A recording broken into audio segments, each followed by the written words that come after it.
एमिति प्रश्न आसले केमति करिया देखो डिग्री रु डिग्री वियोग कर सिखचे 90 डिग्री रु 45 डिग्री वियोग करि परिया किंतु देखो एडी 45 डिग्री 15 मिनिट केमिति वियोग करिया तो हमें जानि छे 1 डिग्री जे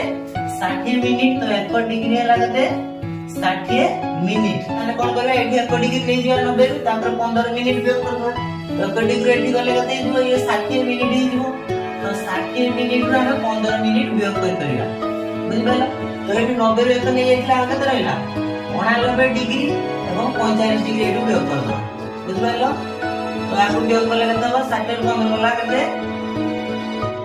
60 रे 15 45 मिनिट एवं एटी नोर पांदला 4 एवं 8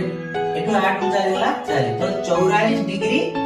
45 मिनिट तारे आंसर हो तो 90 रो आमे जदी 45 डिग्री 15 मिनिट वियोग करबा तो कते हो 44 डिग्री 45 मिनिट तारा